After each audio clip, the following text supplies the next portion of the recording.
મહેસાણા મનપાની કામગીરી ફરી એકવાર વિવાદમાં। શહેરમાં રોડ પહોળા બનાવવાની જગ્યાએ સાંકડો કર્યો। આઇકોનિકના ચક્કરમાં રોડ સાંકડો કરી દીધો।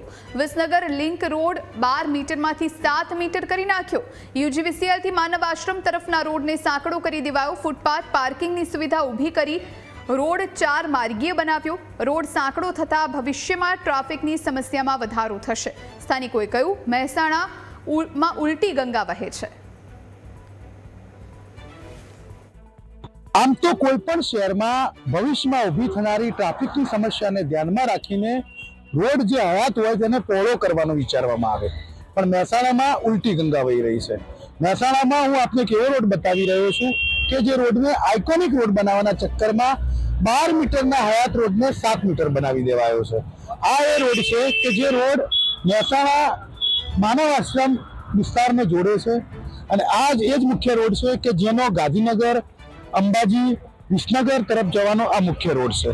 પરંતુ આ રોડને આઇકોનિક બનાવવાના ચક્કરમાં મનપાએ તેને 12 મીટરમાંથી 7 મીટર બનાવી દીધો છે અને આ જે હયાત ડામર રોડનો ઉપયોગ કરી ફૂટપાથ, પાર્કિંગ સહિતની સુવિધા ઊભી કરી મનપાએ 6 માર્ગીય રોડને 4 માર્ગીય બનાવી દીધો છે। સુશોભન સાથે પાર્કિંગ, ફૂટપાથની સુવિધા જરૂરી સારી વ્યવસ્થા છે, પરંતુ રોડની કપાસ સાથે જે ટ્રાફિક સમસ્યા પેદા થઈ રહી છે, આ રોડ વિસનગર, વડનગર, અંબાજી અને ગાંધીનગર તરફ જવાનો મુખ્ય રોડ હોય ભવિષ્યમાં વાહનો અને ટ્રાફિક બંને વધવાના તે નિશ્ચિત બાબત છે। ત્યારે આઇકોનિક વિકાસમાં રોડ સોકડો બની જતા અહીંયા લોકોને પારાવાર મુશ્કેલીનો સામનો કરવો પડે તો એ નોબત આવી છે। મનપાએ આ વિસ્તારમાં આઇકોનિક રોડની કામગીરી શરૂ કરતા પૂર્વે લોકો સાથે કોઈ પણ પ્રકારનો સંવાદ નથી કર્યો અને મહદઅંશે જે જગ્યા હતી, જે હયાત રોડ હતો, તેનો ઉપયોગ કરીને આ રોડ બનાવી દીધો છે। હાલના રોડની વાત કરવામાં આવે તો જે રોડ છે તેમાં બંને સાઈડમાં 12 મીટર ડામર રોડ વચ્ચે ડિવાઈડર 17 કટ પૈકી 5 રખાયા છે, ત્યારે 12 કટ બંધ કરવામાં આવ્યા છે। આવામાં યુજીવીસીએલમાં આવતા ભારે વાહનોને સાંકડા રસ્તામાં મુશ્કેલી પડતા ડિવાઈડરનો કટ ખોલવો પડ્યો હતો। યુજીવીસીએલ ચોકડી, પોસ્ટ ઓફિસ, બિલાડીબાગ તેમજ ગાયત્રી મંદિર રોડ ઉપરથી રોજ ટ્રાફિક જામ થાય છે અને ત્યાં રસ્તો 7 મીટરનો થઈ જતા આ સ્થિતિનું નિર્માણ થયું છે અને ભવિષ્યમાં પણ આ રસ્તામાં ટ્રાફિક વધવાનું છે। જે રીતે આખો રોડ હું આપને બતાવી રહ્યો છું કે આ જે રોડ હતો એ પૂર્વે 12 મીટરનો રોડ હતો, હવે આ જ રોડમાં નવી વ્યવસ્થા કર્યા વિના મૂળ રોડને કાપી નાખવામાં આવે અને આ પ્રકારે ફૂટપાથની વ્યવસ્થા કરવામાં આવી અને આ રોડ કપાઈ જતા હવે 12 મીટરનો રોડ 7 મીટરનો બની ગયો છે। તો સ્થાનિક નાગરિકો છે એ નાગરિકોએ પણ ભીતિ વ્યક્ત કરી છે કે આ કારણે જે પરિસ્થિતિ ઊભી થઈ છે તેના કારણે ભવિષ્યમાં આ વિસ્તારમાં ભારે ટ્રાફિક જામની સ્થિતિ થશે। શું કહેશો, આ મનપાની કામગીરીને શું કહી શકાય? મનપાની અંદર મહેસાણા મહાનગરપાલિકાએ આઇકોનિક રોડના નામ પર મહેસાણા શહેરની અંદર ટ્રાફિક વધારવાનું અને ખાસ કરીને વિસનગર રોડ ઉપર ટ્રાફિક વધારવાનું અને એક્સિડન્ટ વધારવાનું ટેન્ડર પાસ કર્યું હોય તે પ્રમાણે હાલ તો દેખાઈ રહ્યું છે। 12 મીટરના રોડને 7 મીટરનો રોડ બનાવી નાનો કરી ટ્રાફિકની સમસ્યા વધારવાનું અને એક્સિડન્ટોના કેસ ભયંકર વધારવાનું કામ મહાનગરપાલિકા હાલ કરી રહી છે એવું લાગી રહ્યું છે। આમ તો કોઈ પણ શહેરમાં ભવિષ્યમાં ઊભી થનારી ટ્રાફિક સમસ્યાને ધ્યાનમાં રાખીને રોડ પહોળો કરવાનો કોઈ વિચાર, તો આ ઉલટું થઈ રહ્યું છે, આને શું કહી શકાય?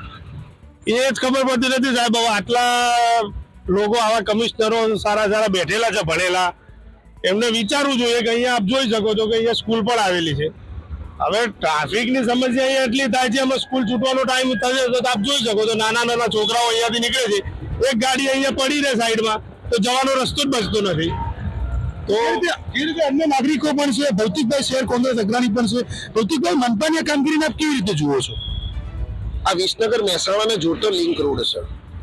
અહીં સૌથી વધારે શોપિંગો અને અન્ય રહેવાસી વિસ્તારો આવેલા છે અને અંબાજી જે પગપાળા જતો આ વિસ્તાર છે। હવે મને એ ખબર નથી પડતી કે આ રોડ પહોળો કરવાના બદલે આઇકોનિક રોડના નામે સાંકડો કેમ કરવામાં આવી રહ્યો છે। તમે જો તાજેતરમાં સામે એક લક્ઝરી પડી છે, ઘણી સ્કૂલ વાહનો આ રોડ ઉપર મોસ્ટઓફલી પડેલા હોય છે, તો આપણે આ રોડનો વિકાસ કરવો જોઈએ જેથી વાહન વ્યવસ્થા સર્જાય, નાના બાળકોની સ્કૂલો આવી રહી છે, કોઈ અકસ્માતનો ભય ના રહે, પણ એના બદલે તો આજે આ રોડ ઉપર એવું ફીલ થાય છે કે હજુ તો એક સાઈડનું જ કામ ચાલુ છે, બીજી સાઈડ કામ ચાલુ થશે તો રસ્તો રહેશે કેટલો, આઉટ ગોઈંગ એમાં ડિફરન્ટ કેટલો રાખશે કમિશનર શ્રી? જે રીતે આખો જે મામલો સામે આવ્યો છે અને આ કારણે મહેસાણામાં રોડ પહોળા કરવાની જગ્યાએ મનપા રોડ સાંકડા કરી રહ્યું છે અને નાગરિકોને પણ આ વાત નથી સમજાતી કે આખરે મનપા કરવા શું માંગે છે. આઇકોનિક રોડ બને, શહેરની શોભા વધે, સારી બાબત છે, પણ સારી શોભા વધારાના ચક્કરમાં રોડને સાંકડા કરી દેવા તે બાબત નાગરિકોને નથી સમજાઈ રહી અને નાગરિકો પણ સવાલ પૂછી રહ્યા છે કે હવે ભવિષ્યમાં જ્યારે ટ્રાફિક સમસ્યા વધી રહી છે ત્યારે આ રોડ પહોળા કરવાની જગ્યાએ સાંકડા કરવાનો શું મતલબ છે. Kamlesh Raval, news capital, Mehsana.